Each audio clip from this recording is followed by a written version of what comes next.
23 नवंबर को महाराष्ट्र विधानसभा चुनाव का जब से रिजल्ट आया है तब से सियासी हलचल बहुत तेज होती हुई दिखाई दे रही है। सोचिए, जिस तरीके से चुनाव आयोग पर तमाम बीजेपी की पार्टी के कैंडिडेट्स पर जो आरोप लगाए जा रहे हैं वे बेहद गंभीर होते हुए दिखाई दे रहे हैं और पूरे तरीके से देश का चुनाव आयोग फंसता हुआ दिखाई दे रहा है। यहां तक कि लोग आरोप लगा रहे हैं कि ईवीएम की बड़ी धांधली की वजह से भारतीय जनता पार्टी ने अपनी सरकार का महाराष्ट्र में गठन कर लिया। अब क्या लगता है कि ये गठन की हुई सरकार क्या ज्यादा दिन चल पाएगी? जिस तरीके से लोग वॉकआउट कर रहे हैं और ईवीएम जैसा मुद्दा तूल पकड़ता हुआ दिखाई दे रहा है और जिस तरीके से चुनाव आयोग 200 लोगों पर एफआईआर कर क्या जताना चाह रहा है, क्या बताना चाह रहा है कि भारतीय जनता पार्टी के साथ इस देश की तमाम एजेंसियां मिलकर काम करती हैं, इस देश की जनता को गुमराह किया जा रहा है। तमाम बड़ी खबरें हैं जो हम आपको बताएंगे। फिलहाल महाराष्ट्र में क्या कुछ चल रहा है हम आपको बताते हैं। नमस्कार, मैं निधि रतन और आप देख रहे हैं नेशनल दस्तक।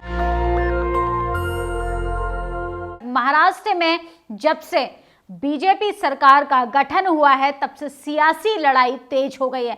विपक्षी नेताओं ने चुनाव आयोग पर आरोप लगाया है कि जहां पर जनता ने भारतीय जनता पार्टी को वोट ही नहीं डाला वहां पर बीजेपी की सरकार कैसे बन गई, वहां पर बीजेपी का कैंडिडेट कैसे जीत गया, जबकि फडणवीस वहां के सीएम के रूप में घोषित हो चुके हैं। उनका नाम आगे कर दिया है पार्टी ने, लेकिन पार्टी के तमाम हाईकमान लीडरों पर यह आरोप लग रहा है कि बीजेपी ने बड़ी धांधली कर चुनाव को जीतने का काम किया। छोटे राज्यों को विपक्षी नेताओं के हिस्से में डाल देती है और बड़े राज्य भारतीय जनता पार्टी अपने पास रख लेती है। जिस तरीके से हरियाणा चुनाव आपने देखा होगा, हरियाणा चुनाव में बीजेपी ने किस तरीके से हारी हुई बाजी को जीतने का काम किया। मेयर चंडीगढ़ का चुनाव याद है, किस तरीके से वोट कैमरे की निगरानी में गड़बड़ियां की जा रही थी। आपको क्या लगता है, क्या बीजेपी ने महाराष्ट्र के इस चुनाव में धांधली नहीं की होगी? तमाम लोग जो हैं अलग अलग प्रतिक्रियाएं दे रहे हैं, हम आपको विस्तार से बताएंगे। लेकिन बीजेपी और इलेक्शन कमीशन ने मिलकर जिस तरीके से 200 लोगों पर एफआईआर की है वे चिंता का विषय है, क्योंकि जनता का तो राइट से कॉन्स्टिट्यूशन अधिकार है कि सरकार से सवाल करे, सरकार के चुनाव आयोग से सवाल करें, क्योंकि ईवीएम का मुद्दा जब जनता को शक है ईवीएम जैसे मशीन पर, ईवीएम की गड़बड़ियों पर, तो इलेक्शन कमीशन को गंभीरता से जरूर सोचना चाहिए। और 23 नवंबर को जब से महाराष्ट्र का रिजल्ट घोषित हुआ है तब से लोग जगह जगह धरना प्रदर्शन कर रहे हैं। महाराष्ट्र में तमाम लीडरों का आरोप है कि कैसे बीजेपी ने गड़बड़ी कर चुनाव जीतने का काम किया। महाराष्ट्र विधानसभा में विपक्ष के विधायकों के शपथ से वॉकआउट करने लगे हैं लोग और आदित्य ठाकरे ने तो बोला कि हमें ईवीएम पर शक है। अजित बोले कि चुनाव आयोग जाएंगे। सोचिए, चुनाव आयोग किस तरीके से जनता के ऊपर एफआईआर करा है। वहीं दूसरी ओर तमाम विपक्षी नेताओं का कहना है कि हम जिस तरीके से गड़बड़ियां देख रहे हैं, जिस तरीके से चुनावी धांधली देख रहे हैं, जनता की आंखों में धूल झोंकने का काम किया जा रहा है, उसको लेकर चुनाव आयोग जाने का काम किया जाएगा। महाराष्ट्र विधानसभा के स्पेशल सेशन के पहले दिन शनिवार को विपक्ष ने ईवीएम के मुद्दे पर वॉकआउट किया। सभी 288 नए विधायकों को शपथ लेनी थी, लेकिन 173 विधायकों ने शपथ ली। इसमें से समाजवादी पार्टी के बाबू अबू आजमी, रईस शेख भी शामिल है।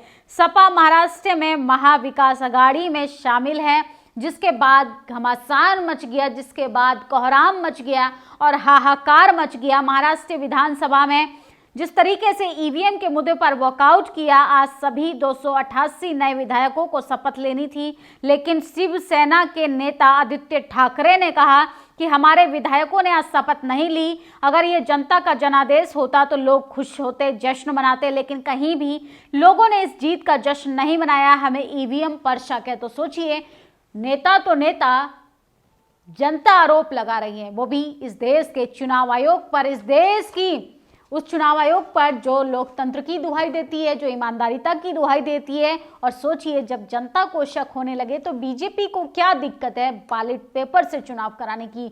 बीजेपी को क्या दिक्कत है? इस देश के चुनाव आयोग से सवाल किया जा रहा है कि चुनाव आयोग अगर ईमानदारिता से इस देश में चुनाव कराता है तो वो पार्टी और जाति ना देखकर बल्कि जांच की प्रक्रिया को बहुत तेजी से शुरू करे। तो विपक्षी नेताओं के साथ महाराष्ट्र की जनता भी ईवीएम के मुद्दे पर भारतीय जनता पार्टी की सरकार को, जिस सरकार का गठन हुआ है, उसको एक्सेप्ट करने के लिए तैयार नहीं और चुनाव आयोग को एक नया चैलेंज मिल रहा है। क्या ये नई सरकार का जो गठन हुआ है वो ज्यादा दिन चल पाएगी? एनसीपी पार्टी के साथ साथ तमाम लीडर जो हैं और महाराष्ट्र के गांव के लोग ने तो चुनाव कराने की पहल भी कर दी। हालांकि चुनाव आयोग ने कहा कि सुप्रीम कोर्ट जाना चाहिए, कोर्ट के फैसले के बिना हम जांच की प्रक्रिया को शुरू नहीं करा सकते। कोर्ट के आदेश के बाद भी चुनाव आयोग जो है वो जांच नहीं बिठाना चाहता, जांच नहीं कराना चाहता। और सोचिए, लोकल प्रशासन ने 3 दिसंबर को होने वाले चुनावों को किस तरीके से खारिज कर दिया गया, और जबकि जनता अपने पैसे से चुनाव दोबारा कराने के लिए तैयार है, क्योंकि जनता लोकतंत्र बचाना चाहती है, जनता भारतीय जनता पार्टी से नाराज है, जनता एक पेशवाई मुख्यमंत्री नहीं चाहती है। विपक्ष के वॉकआउट पर डिप्टी सीएम अजित पवार ने कहा, चुनाव हुआ पर लोगों ने हमें जिताया, अभी वॉकआउट से कुछ नहीं होने वाला। अगर विपक्ष को कुछ करना है तो चुनाव आयोग के पास जाना चाहिए, वहां भी न्याय नहीं मिलता तो अदालत के गेट खटखटाएंगे। 115 विधायकों को शपथ लेना बाकी है, इसमें ज्यादातर विपक्ष के नेता हैं। महाराष्ट्र विधानसभा का स्पेशल सेशन 8 दिसंबर को होगा और अभी वो 8 दिसंबर को स्थगित भी किया जा सकता है। हमने आज शपथ ग्रहण समारोह का बहिष्कार किया क्योंकि ईवीएम के इस्तेमाल से लोकतंत्र की हत्या की जा रही है। महाराष्ट्र विधानसभा चुनाव के नतीजे जनता का जनादेश नहीं बल्कि ईवीएम और भारत के चुनाव आयोग का जनादेश है। सोचिए किस तरीके से एनसीपी नेता के साथ साथ कैसे आदित्य ठाकरे ने यह आरोप लगाया है और शरद पवार ने कहा है कि हम विधायकों के शपथ ग्रहण समारोह में शामिल नहीं हुए, हमें शपथ नहीं ली। इसका कारण ये है कि माकड़वाड़ी के लोग विधानसभा चुनाव के लिए बैलेट पेपर से मतदान चाहते हैं। प्रशासन ने ये मांग नहीं मानी। लोगों को ये तय करने का अधिकार है कि हमें मतदान कैसे करना चाहिए। क्या आपकी राजनीतिक जागरूकता दिखाना गलत है तो कैसे शरद पवार, आदित्य ठाकरे, तमाम विपक्षी नेता जो हैं वो इस भारतीय जनता पार्टी के सदन का स्पेशल सेशन का बहिष्कार कर चुके हैं, और जबकि इन तमाम नेताओं ने शपथ समारोह में शामिल होने से भी इनकार कर दिया। कांग्रेस नेता विजय ने भी आरोप लगाया कि जब भी हम ईवीएम वीवीपैट की जांच के बारे में बात करते हैं तो चुनाव आयोग हमेशा मॉक पोल की बात करता है। वे हमें 100% जांच करने की अनुमति नहीं देते। चुनाव पारदर्शी तरीके से हुए, अगर ईवीएम में कोई समस्या नहीं तो माकड़वाड़ी गांव में री पोलिंग कराने से क्या समस्या है। तो किस तरीके से महाराष्ट्र के गांव में भी जनता विरोध कर रही है। समाजवादी पार्टी नेता अबू आजमी ने कहा, हमारा इससे क्या लेना देना, टिकट बांटने के दौरान हमसे संपर्क नहीं किया गया, चुनाव के दौरान किसी भी तरह का काम नहीं किया गया। लेकिन मेरी राय है कि अगर लोगों को संदेह है ईवीएम को हटा देना चाहिए तो हटा देना चाहिए। और सोचिए किस तरीके से एनसीपी नेता अजीत नेता छगन भुजबल, बीजेपी नेता शपथ ग्रहण का विरोध नहीं कर सकते। अगर इन्हें सदन की कार्यवाही को भाग करना है तो शपथ लेनी पड़ेगी। सोचिए 23 नवंबर को महाराष्ट्र विधानसभा चुनाव का रिजल्ट आना था। सोलापुर जिले में मासीलस विधानसभा जिले में एनसीपी शरद उम्मीदवार उत्तम राव ने जीत हासिल की, जिसमें बीजेपी के राम सातपुते को हराया था। रिजल्ट के बाद मालसीलस विधानसभा में माकड़वाड़ी गांव के लोगों ने दावा किया कि ईवीएम की गड़बड़ी की गई है और हमने बीजेपी को वोट नहीं दिया। तो कैसे 1000 से भी ज्यादा वोट बीजेपी के हिस्से में आ गए। सोचिए किस तरीके से आज महाराष्ट्र सदन का पहला दिन सत्र शुरू होना था। तमाम कैबिनेट मंत्रियों को शपथ लेनी थी, विपक्षी नेताओं को शपथ लेनी थी, लेकिन नेताओं ने वॉकआउट कर दिया, शपथ लेने से इनकार कर दिया। वो चाहते हैं कि चुनाव आयोग जाया जाए। ईवीएम को लेके महाराष्ट्र की जनता, महाराष्ट्र के विपक्षी नेता, महाराष्ट्र की तमाम आवाम चाहती है कि इसकी जांच हो कि कैसे बीजेपी ने अपनी सरकार बना ली। 9 दिसंबर को चुना जाएगा विधानसभा अध्यक्ष। 6 दिसंबर को विधायक कालिदास कोलंबर को विधानसभा के विशेष सत्र के लिए प्रोटेम स्पीकर के रूप में चुना गया। और सोचिए लेकिन किस तरीके से ईवीएम को लेकर तमाम लोग आशंका जता रहे हैं, और यहाँ तक कि नेताओं का आरोप है कि हमें सरकार से शिकायत करने के बजाय चुनाव आयोग जाना चाहिए। चुनाव आयोग भी अगर हमारी बात नहीं सुनता है, चुनाव आयोग से भी अगर कुछ करने की हिम्मत नहीं हो पा रही है, अगर सीधा तरीके से चुनाव आयोग सरकार के साथ मिला हुआ है तो हम कोर्ट के दरवाजे खटखटाने का भी काम करेंगे।